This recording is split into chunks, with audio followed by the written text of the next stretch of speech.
welcome back.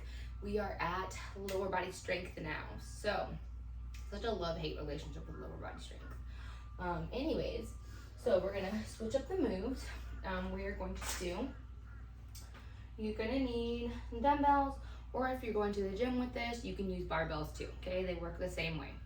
All right, so dumbbell front squat, or you can use the barbell. If you have a straight bar, one of those straight bars at the gym, hold it up, the same position. I'm about to show you how to hold up the dumbbells, okay?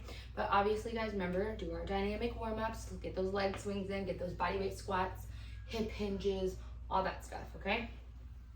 So, dumbbell front squat. So, hold the dumbbells up here, or like I said, the straight bar, if you have a straight bar instead, doesn't matter. I have an itch. Okay.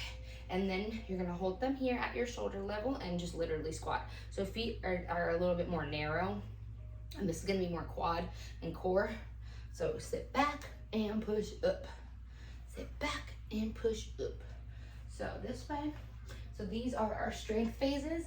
So that means that you're gonna do these moves. You're gonna do the front squats by themselves, no supersets. So you're gonna perform them for 10 to 12 reps, yes, so heavy. But if you are at home and you don't have adjustable weights or anything to go heavier, then just work in the 12 to 15 rep range, because it's still, again, I'm gonna say this all the time, it's fatiguing the muscle. It doesn't matter where you're at, okay? So if you have lighter weights, that's fine, we still need to fatigue the muscle, so go up. If you are using heavier weights, or you have them accessible, then go ahead and do your 10 or 12 reps. Take about, you should be working hard. So when you're done with 10, you should be like, okay, you should need about a minute and a half to recover. Excuse me.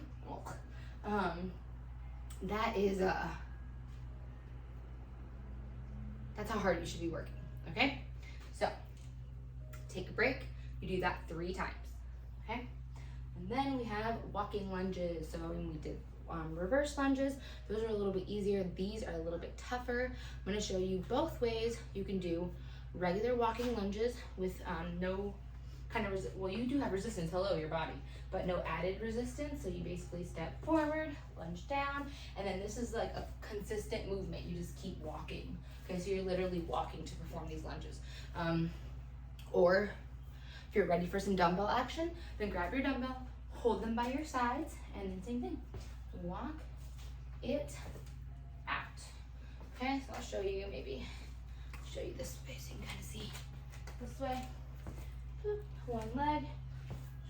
So the weight, whenever you're pushing up, it should be from that front leg.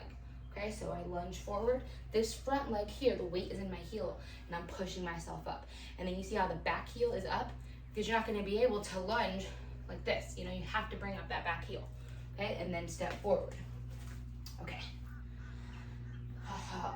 So sumo deadlifts. Well, first, slow down. So the walking lunge. You do, again, this is 10 on each leg. Tough, but you got this, okay? So 10 on each leg, then you take a breather, get that heart rate down, and then you're gonna do that 3 times. Why is it that every time I do lower body, I'm out of breath? Or it might be because I record lower body last, so I've already done like 2 other workout videos, so now I'm like, we're gonna go with that because I shouldn't be this heavy breathing demoing this. Okay. All right, so sumo deadlift. So we did not do deadlifts before. It'll be our first set of deadlifts. So that is going to be grab a dumbbell, grab a barbell, grab a kettlebell, grab your kid, no, I'm just kidding, whatever you have, okay? And what makes these movements sumo, like sumo deadlifts, sumo squats and stuff, is just your leg placement, y'all. So bring those legs out, toes out, hold the dumbbell or whatever you're using for resistance in front of you, and then shift the butt back. So it's more of a hip hinge than a squat. So shift your hips back and push through, okay? So I'm gonna show you from the side. Okay, so a hip hinge. We shift our hips back, right? And then we pull through. Okay, so this is a pull movement, okay? It's not a push movement. Push is squat. Pull is deadlift because you're pulling. Think of it like that. And then also remember, it's a hip hinge, so your hips hinge back, okay? There's no knee bend here. It's a hip hinge, okay? So I'm gonna do it again, and then I'm gonna show you what it's not. Okay, so this is what it is. Hip hinge back, and we pull. Hip hinge back, nice spine, neutral neck, all that good stuff, and we pull. Okay, so a bend is this way. Okay, do you see the difference? My butt is going down to the ground rather than back behind me, okay? So it is a little bit tricky because you want to make sure that you have a flat back. The last thing you want to do is be like this. Because one, you're not hitting the back, the posterior chain, your glutes and everything correctly. And two, you could really injure your back. So practice the hip hinge first. If you have to do it without any movement or any resistance, then do that. You'll feel the stretch in your hamstrings, and then even record yourself. It's always a good idea to record yourself. Record yourself doing it, and that way you can see, oh, I do have a flat back, or no, my back's not flat.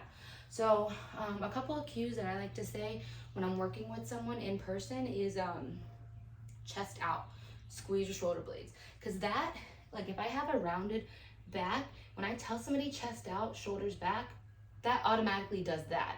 So that's a really good cue for you to remember when you're doing it. Chest out and up, shoulders back, chin neutral and tucked. Okay? So again, that is heavy, 10 to 12 times, 3 rounds. Okay guys, so now we're gonna get into some supersets. So, dumbbell hip thrust, and then I have glute kickback machine, or single leg glute bridge if you're at home or at the gym and you just don't have the machine. You could do the dumbbell glute bridge at the gym too. Okay, so the hip thrust situation. I want you, if you're at home, to grab a chair, a bench, the side of your couch, anything that you can use that's safe, that's gonna give you some kind of elevated surface to do what I'm about to show you, okay? And then if you're at the gym, just use a bench. All right, so we're here.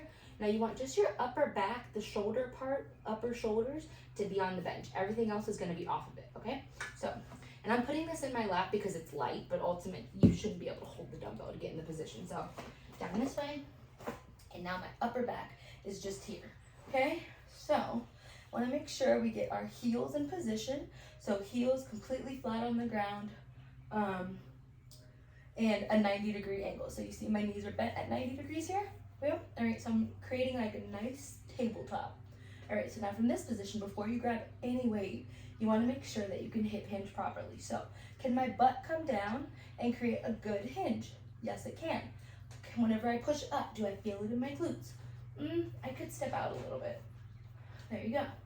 So down, push up. There you go. Perfect. So now you grab the weight.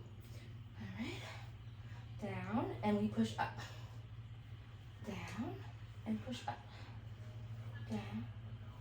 And let your head follow you through, okay? So you see I'm not just like going like this, because that's not gonna allow for much range of motion. It's not terrible, but this is gonna feel a lot better. Okay, so again, you can do that with a chair, with a box, a sturdy box, with the side of your couch. Everyone has the side of a couch. So however you need to do that at home, get it done. And then the next one is a glute machine. So if you're at the gym, there is a machine that kind of sits up. You put your leg on a platform, and then you kick it back like that. So that's a glute machine. You kick it back like that, okay? So that's what you're gonna do if you're at the gym. But if you, one, are not at the gym, or two, don't have that machine, don't know how to use it, don't feel comfortable, don't want to, whatever, you're gonna do the single leg glute bridge, which is going to mimic that movement and give you the same muscular motion that we're trying to get at. That didn't make sense. But anyways, all right, so we're going to do flat on our backs, this, all right, put the dumbbell in your lap, hold on to it, and then one leg is gonna be straight up in the air, and then you're gonna use the other leg to lift up. 1.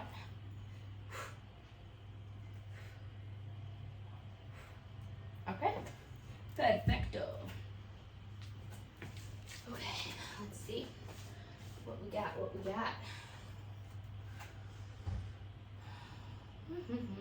Okay guys, almost there. So the next one is split squats and hops in and out. Okay, so split squat is exactly what it sounds like.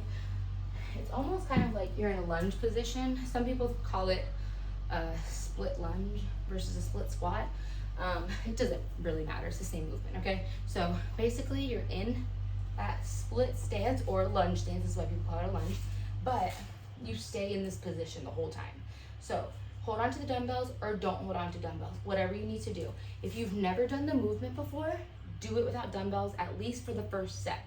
See how you feel, then move on, okay? So front heel is completely on the floor, back foot, you're up on your tippy toes, okay? So you're going to come down and push up, come down and push up, come down and push up, and we alternate. Okay, so you're gonna do all 10 reps on one side before you alternate to the other side. Okay, cool. And then, so this superset is going to be, it's gonna feel like cardio because it's gonna be a little bit of cardio. But okay, split squats, and then you're gonna go straight into out, jump, in. I know. You're like, what the heck, Kendra? This was strength. It's okay. Okay, so modifying that, step out, step in, step out, step in, okay? And then don't forget to stretch. Lower body always takes me longer to get through, but it's the same movements, number of movements. Anyways, okay, so make sure when you're doing these moves, you're doing them with intention, you're not thinking about anything else. Bring that mind and muscle connection in, especially if you're just getting started. It's so important. If not, you're just gonna be going through the motion, guys, okay? So, make your time worth it. Okay, thanks for being here. I'll see you at the next live.